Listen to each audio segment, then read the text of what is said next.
Donc, on va maintenant passer à la prochaine table ronde sur la recherche développement, bien sûr. Donc, je vais demander à Saïd Aboussal, qui est directeur au Centre commun de recherche. Merci beaucoup, merci Claude. Je t'en prie, André, je te remercie à toi, je remercie Yves. Donc, Saïd, qui, je disais, un directeur au Centre commun de recherche, qui d'ailleurs est le monsieur taxonomie, si j'ose dire. Il va peut-être me rectifier un petit peu, puisque c'est lui qui sera en charge de la rédaction de la dernière version. Bernard Boulis, que vous connaissez bien dans le colloque, qui est qui a été directeur du cycle du combustible au CEA et qui est maintenant conseiller auprès du haut commissaire du CEA et auprès du directeur nucléaire, d'ailleurs, Philippe Storr, avec qui nous sommes partenaires. Et Elsa Merle, je ne l'ai pas vue, Elsa, mais je suppose qu'elle est là. Bonjour. Bonjour Elsa, qui est chercheuse, enseignante à Grenoble et qui travaille beaucoup sur le réacteur à sel fondu. Donc, nous allons discuter des futures technologies en essayant de positionner notre sujet comme des réacteurs sur lesquels il faut travailler. Pour certains d'entre eux, ça a été dit, les réacteurs à neutrons rapides, ça existe déjà en fonctionnement, y compris en Russie, toujours elle, mais ne pas opposer les technologies de la filière de la Gen 4, mais surtout pas avec la Gen 3, la génération 3, et même la modernisation du parc de génération 2. Donc, je vais donner d'abord la parole à Saïd Aboussal, parce que j'aimerais qu'il nous dise un petit peu comment, au sein d'Euratom, nous avons les moyens de développer cette recherche en sortant un peu du prisme sécurité-contrôle, qui est un vrai sujet, on ne va pas le nier, mais ce n'est pas l'objet de notre colloque aussi, pour avoir les moyens de développer la recherche sur le réacteur du futur. Saïd, c'est à toi. Merci Claude, merci de nous inviter à participer à ce débat.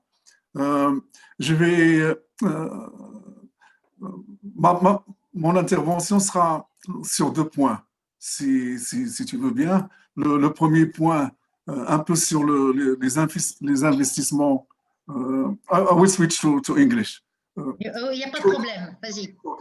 So two points. The first one will be on the issues related to the investment on nuclear power plants. And this will give me the opportunity to update you on where we are with the taxonomy. And the second point on the investment on research and development, research infrastructures and maintaining and developing skills in Europe. I should also speak about third point, but we will not have time. It was mentioned this morning by the Director General of Nuclear Energy Agency, which is cross-cutting, which is mainly on reducing the cost and optimizing the cost, time, issues related to standardization, licensing, manufacturing, better use. Exactly. So the first point on investing on nuclear fleet in Europe, again, in 2017, with the PINC, the communication of the Commission on Nuclear Illustrative Program, we published all what is needed in terms of investment from now to 2050. This is the Commission communication.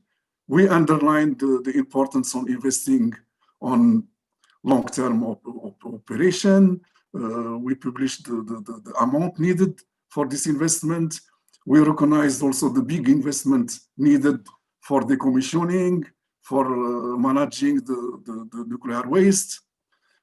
We also underlined the huge investment needed to replace the existing nuclear plants from now till 2050. We were speaking about something about 800 billions that we need from now till 2050.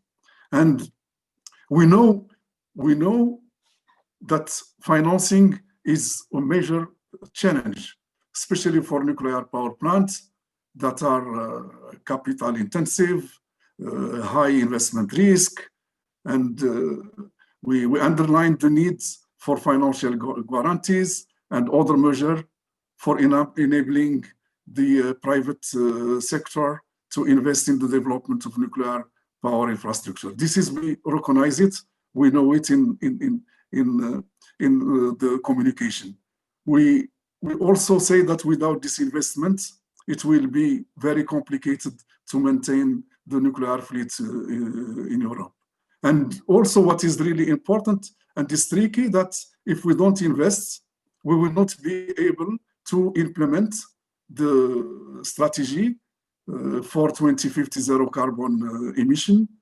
And because, as I said before, we recognize that nuclear energy and renewable are the drivers for this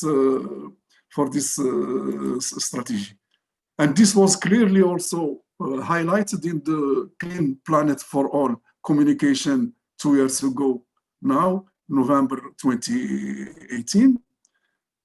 I have to underline that this communication was based on scientific evidence, because I heard that we don't use scientific evidence in our communication. It's not true. Read again this communication and you will see that in all the communication there are several references to the Intergovernmental Panel on Climate Change and on its reports, especially the reports of October 2018, where the panel insisted on the urgency to reduce the carbon emission and to reach zero carbon emission by 2050. In this communication also, we put the emphasis on the energy, because energy contributes about 75% in the EU green gas emission. And we developed the 8 scenarios in this communication, and we arrived to the conclusion that whatever the scenario, again, nuclear energy and renewable will be the backbone of the strategy, if we want, of the European power system, if we want to reach zero carbon emission. So the Commission is clear on its communication on that. And the last chapter also of this communication was about the financial sector, where we underlined the importance of this sector as key role. He has a key role to play in supporting the transition toward this net zero emission. And there is need to reorient capital flows and investment toward more sustainable investment. So there is logical in the communication, and you have it also in the regulation proposed in 2018 and was adopted just now, June this year, which is about the establishment of a framework to facilitate sustainable investment. This is about the taxonomy. It was important to provide appropriate definitions to companies and investors on which economic activity they can invest, what is the activities that are considered as environmentally sustainable. And in the same communication, we put also the objectives, the environmental objectives that you know them. There are 6: climate change mitigation, climate change adaptation, protection of water, waste prevention and recycling, pollution prevention, protection of... Saïd. So I come now to... Tu ne pourras pas intervenir sur la recherche. Fais attention. Fais attention. Okay, so then I go fast. Okay, so then you know that the Commission hired the technical expert group to help on screening the economic activities that are environmentally sustainable and this expert group released its report on March this year. I think you all have read it. And when it comes to the nuclear energy, this expert group could not conclude on the inclusion or not inclusion of the nuclear energy in the taxonomy. And the expert group recognized the importance of the nuclear energy as regard the climate mitigation objective. There is no discussion on this, and it's well documented. The problem with the expert group is with the other objectives, and especially the one related to the waste, and here with nuclear waste management and the long-term nuclear waste management. It's for us, we understand and we know that in Finland, the process is ongoing for the long-term storage. In Sweden, we heard from Saida, this is also in good the track. But for this expert group, there is problem for the group that there is no yet any of those. Saïd, tu as dépassé ton temps de parole. Donc, ça aurait été bien que tu nous dises un petit peu sur la recherche-développement, qu'est-ce qui bloque sur les du futur. Mais rapidement, tu as encore 1 minute, excuse-moi, hein, mais tu es trop revenu sur les communications. Mais OK. On connaît, c'est pas ça le sujet, Saïd. Les questions qu'on a, si on les connaît bien, les communications, on les lit, tu penses bien, on les étudie même. Non, mais excuse-moi. Okay, but it was, Claude, it was important also to clarify because what has been said this morning, it was not clear enough. So for the taxonomy, the work is ongoing. The Joint Research Center has been asked to do this technical assessment. We are working on that. Just for your information, it's not only the Joint Research Center that will be responsible for this technical assessment. There are 2 committees that should review the report of the GRC. The Scientific and Technical Committee, Euratom, has also to give its opinion. And another committee dealing with environmental issue will also give its opinion, and then the Commission will decide. So I think it was important to clarify this. For research and development. Alors, excuse-moi, Saïd, sinon les autres n'auront pas la parole. Il est déjà 13h06, on doit quitter à 13h15 cette table ronde. Donc, ce que je te propose, peut-être, on va écouter Bernard Boulis sur la recherche-développement, et puis notre amie Elsa Merle, et tu reprendras la parole après, si tu veux bien, pour nous dire ce que tu penses des efforts qui sont faits par les acteurs, d'accord? Donc, okay, Bernard, je voudrais t'interroger. Tu reviendras, ne t'inquiète pas. Demander à Bernard Boulis qui nous dise un petit peu où on en est du point de vue de la recherche sur la 4e génération, mais peut-être avant la 4e génération, voir ce qui a progressé en termes de diversité, de flexibilité dans la 3e génération pour qu'elle puisse s'adapter aux besoins et aux demandes actuelles. Donc Bernard, est-ce que tu es là, Bernard? Oui, je ne sais pas si tu m'entends, oui. Oui, et même je te vois. Bonjour à tous. Donc, à mon tour, je voudrais essayer de partager avec vous quelques constats et quelques idées. Alors, tout d'abord, bon, je pense qu'il est bien établi que pour utiliser efficacement l'uranium disponible, il n'y a pas mieux que les systèmes à neutrons rapides. Ça, c'est la physique qui le dit. On peut tirer 100 fois plus d'énergie d'un même gramme de minerai. Cette option des neutrons rapides, il faut donc la considérer. Hein, et c'est ce que font de très nombreuses équipes un peu partout dans le monde. Je pense même que ce serait une faute de ne pas le faire, hein, tant les perspectives sont intéressantes. Hein. Je rappelle, en gros, plus besoin de mines, d'enrichissement, moins de déchets à vie longue. Mais le développement des réacteurs à neutrons rapides semble se heurter aujourd'hui à 2 principaux écueils. D'une part, le sentiment qu'il n'y aurait pas urgence. Du moins, c'est ainsi que c'est perçu. Hein. On a, nous dit-on, devant nous plusieurs décennies d'uranium accessible. Et puis, d'autre part, peut-être plus important, on peut penser que la technologie n'est pas assez mûre, qu'il faut encore des efforts, des recherches pour aboutir à des à des réalisations plus modernes de réacteurs rapides, plus modernes, plus sûrs, encore moins chers. Peut-être aussi mieux adaptés à des besoins émergents qu'on a évoqués ce matin, hein, comme les petits réacteurs pour répondre à des besoins locaux ou des productions autres que la seule électricité. Le nucléaire pourrait d'ailleurs présenter des atouts pour y répondre et des atouts qu'on n'a pas valorisés jusqu'ici. Alors, donc, d'un côté, des efforts à mener pour faire émerger les meilleurs systèmes de 4e génération, et puis dans le même temps, les réacteurs à eau, qui sont une technologie très largement éprouvée et qui atteignent avec la génération 3, les EPR, un niveau de sûreté remarquable. Hein.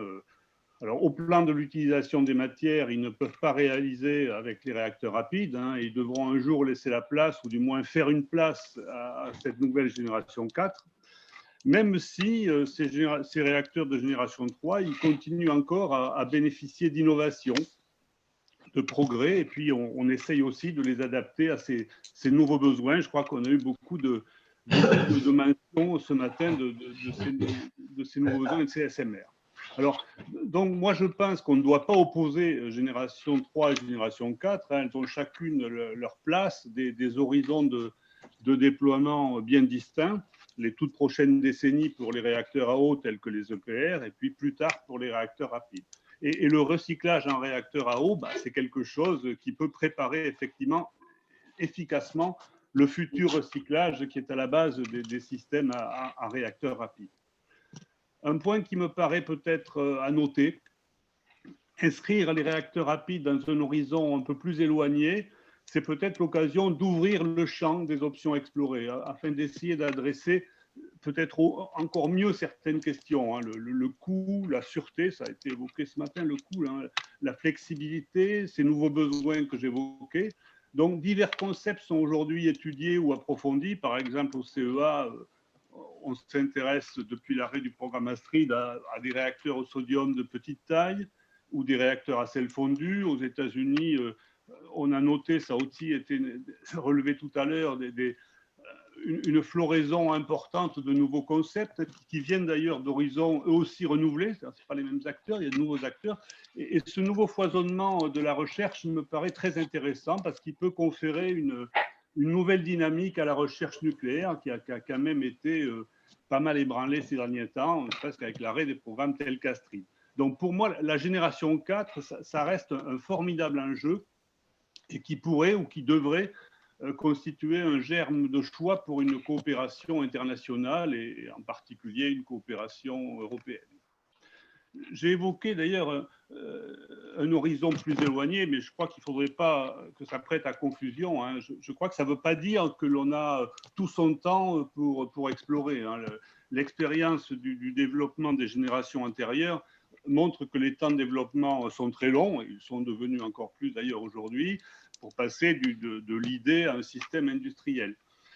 Et puis par ailleurs, tout à l'heure je disais que l'uranium reste accessible, hein, je pense, hein, c'est un peu personnel peut-être, mais c'est peut-être pas forcément une raison pour ne pas chercher à l'économiser au plus tôt. Je voudrais finir par un dernier mot à propos de la génération 4. Hein. Quand on parle de génération 4, on va un peu parfois dans tous les sens, hein, parce que les objectifs qui sont affichés avec cette nouvelle génération, ils sont pluriels, comme on dit. Hein. Il y a l'économie de ressources que j'ai citée, la gestion du plutonium, la transmutation des éléments à vie longue. Et c'est pour moi parfois une source de confusion. Je crois qu'il faut aujourd'hui, pour cette recherche, rester à la fois ouvert et prudent. Ouvert, c'est-à-dire ne pas focaliser exclusivement sur un seul objectif en omettant les autres, hein, comme ça a été peut-être le cas par le passé, par exemple avec une affectation des recherches à la seule transmutation en négligeant d'autres objectifs qui étaient tout aussi essentiels. Et puis, d'un autre côté, prudent parce qu'il faut aussi rester réaliste quant aux horizons d'industrialisation. Sinon, on risquerait encore de travailler à des systèmes qui connaîtraient un succès d'estime, hein, mais ce succès d'estime risquerait d'être très éphémère et on irait peut-être vers de nouvelles déconvenues. Merci de votre attention. Un grand merci, un grand merci.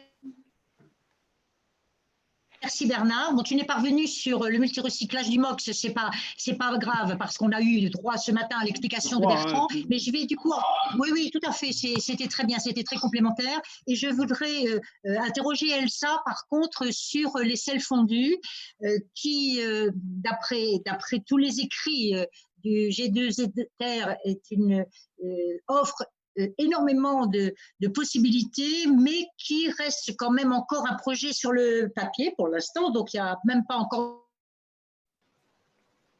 de prototype et qui sera peut-être long à mettre en place, sans parler de la complexité du projet ni de son coût. Donc Elsa, tu as 5 minutes, 6 maximum, parce qu'on a déjà pris un petit peu de retard. C'est à toi. Pas de souci, merci Claude. Donc bonjour à toutes et à tous. J'ai quelques planches pour baser un peu, pour guider un peu la discussion et peut-être des questions. L'idée étant d'illustrer déjà ce qu'est un réacteur à sel fondu, peut-être moins connu que d'autres réacteurs, et en quoi il peut être intéressant pour le futur du nucléaire.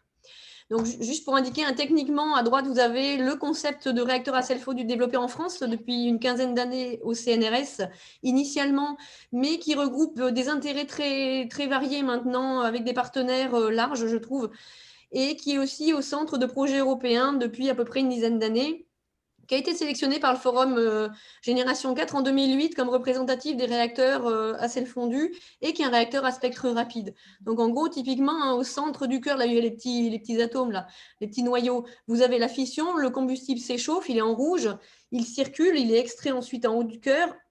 Et c'est lui qui fait caloporteur, donc il emmène la chaleur dans les échangeurs. Un tour se fait, alors c'est un réacteur compact, c'est un 3 gigawatts ici de 2 mètres par 2 mètres au niveau du cœur.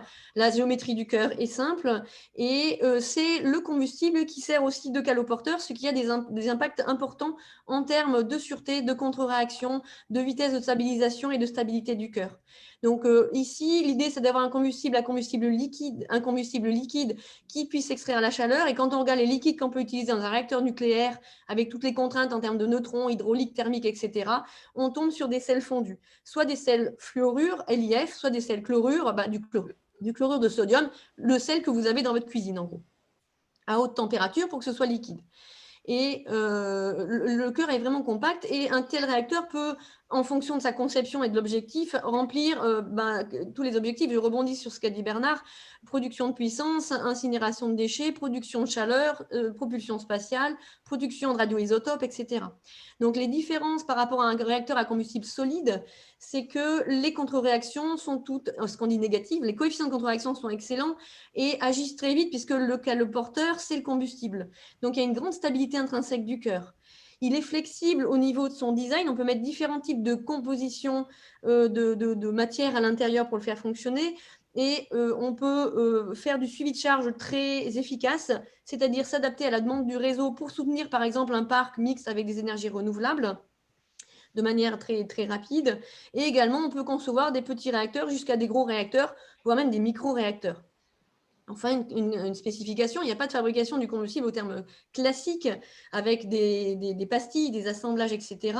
On peut dissoudre directement les matières, par exemple, qu'on veut incinérer à l'intérieur, ce qui peut présenter un avantage en termes de coût. Donc, on travaille un peu avec des industriels pour voir si c'est vrai, mais ce qui simplifie grandement le fait de pouvoir les incinérer, ces matières. On n'a pas à fabriquer le combustible, en fait. On met la matière qu'on veut incinérer à l'intérieur. Alors, là, très vite, mais effectivement, pour définir un réacteur innovant, je rappelle qu'il faut définir ce qu'on veut faire avec le réacteur. Ensuite, on regarde ce qu'on a sur l'étagère et après, on prend un réacteur qui a les qualités qui correspondent aux spécifications, aux besoins. Et l'avantage, je pense, d'un réacteur à sel fondu, c'est qu'en général, il y a beaucoup d'options, il y a beaucoup de flexibilité et plus on a d'options et plus on a de flexibilité et plus on pourra designer un réacteur qui sera très satisfaisant dans les objectifs qu'on s'est fixés. Donc, sans détailler tout, mais ici, vous avez une taxonomie qui a été faite cet été à l'AIEA sur les réacteurs à sel fondu, toutes les sortes qui existent en fait. C'est-à-dire, on peut choisir le spectre, on peut choisir le sel, on peut choisir la taille du réacteur, on peut choisir beaucoup de choses dans un réacteur à sel fondu pour, à la fin, en trouver un qui permettra de produire de la puissance en étant régénérateur en spectre UPU ou thorium, d'incinérer les déchets, de produire de la chaleur, de faire de la propulsion spatiale, etc. sur le réacteur. Donc après, quand on a fixé son objectif, on choisit le spectre neutronique, on choisit le cycle du combustible, puis on choisit le sel, fluorure ou chlorure qui va le mieux. Et ensuite, fatalement, on conçoit le réacteur. On peut le concevoir de manière modulaire, comme on a fait pour le MSFR. C'est un cœur liquide avec des circuits de refroidissement plongés dedans et on en met plus selon la chaleur à extraire. Et on peut les changer. Alors, je ne vais pas illustrer tout, mais simplement, on a fait des études sur la partie sûreté nucléaire. Donc là, j'ai indiqué des thèses en bas qui ont permis de montrer les avantages de ce réacteur sur le contrôle de la réaction, le refroidissement en toutes circonstances. On peut vidanger, on ouvre la bonde, on vidange, on étale le combustible et il se refroidit de manière passive. Il y a également sur la partie confinement, les thèses, je les indique parce que ces jeunes-là, en dehors d'être formidables, Maria Brovchenko, maintenant, elle travaille à l'IRSN sur la neutronique des REP. Delphine, elle travaille chez EDF R&D sur les accidents graves avec Simmer pour les RNRNA. Et pour indiquer, Axel, il est au CNRS maintenant, et Thibaut, il est en cours de thèse CNRS-CEA. Ce que je veux dire, et je l'illustrerai sur les prochains transparents, c'est que les recherches que nous faisons alimentent aussi la communauté nucléaire et tous les autres concepts. L'idée, c'est d'avoir une collégialité sur nos capacités en France à faire des réacteurs du futur et à les faire bien. Et on peut le faire. On a une communauté qui sait se parler, en fait. Et donc, on a des tests, par exemple, avec le CEA, avec Orano, avec Framatome, sur ce sujet que je trouve fédérateur parce que permettant, grâce à sa souplesse, beaucoup d'applications différentes. Vous avez ici un calcul pour vous montrer aussi qu'il y a des outils à développer pour ce type de réacteur et qu'on les a, ces outils. Donc, on peut le faire ici, fait avec une approche académique. C'est un couplage neutronique thermohydraulique, précision Monte-Carlo en 3 dimensions qui fait des calculs en…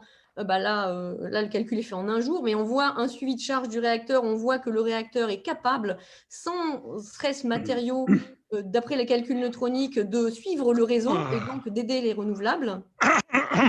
Et enfin… Ici, la dernière partie sur la gestion des déchets, effectivement, on a fait des scénarios de parcs français pour voir comment fermer le cycle, parce qu'il faut bien voir que avoir des réacteurs capables de justifier la fermeture du cycle est une exigence sociétale pour l'acceptabilité du nucléaire et pour prouver sa durabilité. Donc, en fait, un tel réacteur semble vouloir le faire. Évidemment, on a besoin d'experts. Donc là, actuellement, on a une thèse avec Orano. L'idée étant de travailler sur Framatome avec des experts. Voilà, il faut que tu boucles. Transparent. Voilà. C'est indiquer ce qui se passe en France, ce qui se passe dans le monde sur ces réacteurs. On a des programmes, on a des startups, on a des équipes qui travaillent de plus en plus. Au niveau français et européen, on nous aide à survivre avec des projets européens qui sont très, très importants pour la visibilité, mais c'est 3 millions d'euros sur 4 ans pour 11 partenaires. C'est petit. Mais c'est existant et c'est très important. Au niveau mondial, il y a un soutien de la IEA, du Forum Génération 4 sur les réacteurs à sel fondu, de plus en plus important et qui fédère de plus en plus de monde. C'est pour dire que c'est une solution prometteuse, flexible et à étudier. On voudrait juste qu'il y ait suffisamment de monde pour démontrer la faisabilité ou non. La France est leader de la thématique en Europe et on est très bien positionné encore au niveau mondial. C'est innovant, il y a une rupture énorme, donc ça nécessite des ressources et des moyens, des investissements à hauteur des besoins. Mais comme a dit Bernard, on a le temps de le faire, donc il faudrait le faire, mais pas attendre pour commencer. Il y a des démonstrateurs en Chine, il est en construction, ils ont commencé le programme en 2011 et le réacteur est construit, il va bientôt démarrer l'an prochain. Aux États-Unis, en Russie, ils ont un projet d'incinérateur pour dans 10 ans. Au Canada, ils creusent la partie SMR pour la production de chaleur industrielle. Donc, des réacteurs à sel fondu sont probablement développés dans les 10 à 15 ans dans le monde. Ce serait bien que la France, qui est leader, et l'Europe, qui est encore très, très bien positionnée, arrive aussi à partir sur ce sujet de manière concrète. Donc, on fédère. Ça bouge. Ok, écoute, je te remercie. Voilà, je te remercie et justement, on va boucler avec Saïd, s'il est toujours d'accord pour réintervenir, pour qu'il nous dise un petit peu si l'Europe met des moyens pour permettre justement à toutes ces filières de la génération 4 de pouvoir se développer en coopération. Alors, à l'échelle internationale, on a bien compris qu'il y avait des choses. Au niveau européen, est-ce qu'il y a des alliés déjà pour le MSFR? Moi, j'ai entendu dire que les Pays-Bas ou même la Pologne seraient intéressés, ou alors c'est la génération des réacteurs à neutrons rapides. Donc, est-ce qu'on ne pourrait pas créer, Saïd, c'est une question, et allouer un budget à des clusters européens qui seraient en charge de poursuivre et de développer ces recherches dans différentes filières de la génération 4? Tu me réponds en 1 minute, s'il te plaît, parce qu'on va passer à l'autre séance. Claude, dès 2006, quand Euratom a signé le Framework Agreement de génération 4, immédiatement, nous avons signé la participation aux 6 systèmes. Nous sommes la seule organisation membre de génération 4 qui a signé pour les 6.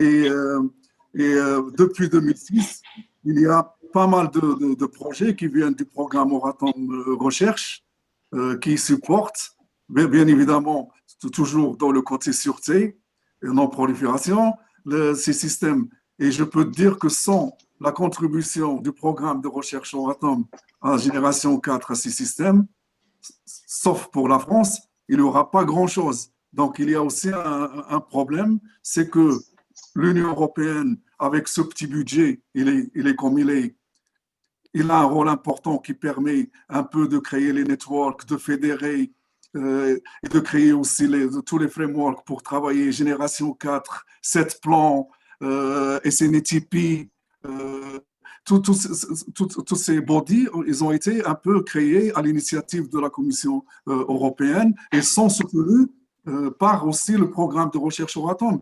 Le problème qu'il y a, c'est que les États membres aussi, au niveau national, ils doivent avoir une stratégie, ils doivent avoir un budget de recherche. Il ne faut pas s'attendre que la Commission européenne, avec ce petit budget, il n'est pas là pour jouer ce rôle-là. Il est là pour ouvrir les possibilités. Et je le répète encore, la participation à Génération 4 est coordonnée par la Commission. C'est un travail aussi administratif énorme. Il faut renouveler les accords tout le temps, tous les ans, il y a des projets, mais il faut qu'il y ait un commitment au niveau national. Ok, super. Écoute, je te remercie. Merci beaucoup. Donc, Euratom apporte un soutien à toutes ces recherches, mais bien sûr, ça ne suffira pas. Il ne faut pas que les États attendent tout lieu, on a bien compris, et que peut-être les acteurs dans chaque État travaillent beaucoup plus avec les autres acteurs des autres États pour créer, pourquoi pas, des coopérations sur l'objet de ces recherches. Ça se cherche à niveau international, j'ai bien entendu. Il faut peut-être dynamiser à l'échelle européenne et voir comment on peut inciter. Il y a déjà des forums qui existent déjà. Si vous prenez la technologie plateforme, la SNETP, si vous prenez aussi l'initiative de 7 plans, si vous prenez Génération 4, le forum, il y a déjà les frameworks, si vous voulez, existent, les cadres existent déjà. C'est juste au niveau national qu'il y a un commitment solide. Ce n'est pas avec les 2-3 millions pour projet qu'on peut avancer. La Commission met un peu, mais il faut que les États membres aussi fassent un effort au niveau national. Il y a des pays qui participent à Génération 4 actuellement, mais uniquement par le programme Euratom Recherche. Si on supprime ce programme Euratom Recherche, il n'y aura pas de contribution. Non seulement on ne veut pas le supprimer, mais on veut le renforcer. Et je sais qu'il y a des blocages au sein même d'Euratom. On n'a pas le temps d'en parler maintenant. On aura l'occasion d'y revenir, mais il y a quand même des pays qui bloquent au sein même d'Euratom pour que le budget aille sur Génération 4. Ça, mais juste un dernier mot. Souvent, on confond la Commission avec l'Union européenne. La Commission, elle est juste une institution de l'Union, mais vous oubliez le Parlement et le Conseil. Donc, le programme Euratom de recherche, il est adopté à l'unanimité par les États membres. Non, bien sûr. Bien sûr, la Commission propose. On n'oublie pas, bien sûr. Mais on voudrait bien que la Commission soit un allié. Tu vois ce que je veux dire? La Commission, elle fait les propositions. Mais après, c'est au Conseil, vu qu'il y a la règle de l'unanimité, il y a après le Parlement pour le budget. Mais tu sais bien, Saïd, tu sais bien, on n'a pas le temps de développer le débat, mais que tout sera aussi un rapport de force à l'intérieur. Et quand les antinucléaires sont plus forts que les autres, ils gagnent. Donc, il y a bien aussi un problème. Et si la Commission fait son choix en fonction de ses objectifs, peut-être qu'elle peut devenir un meilleur allié pour la technologie nucléaire. On ne lui demande pas de tout mettre sur la technologie nucléaire, évidemment.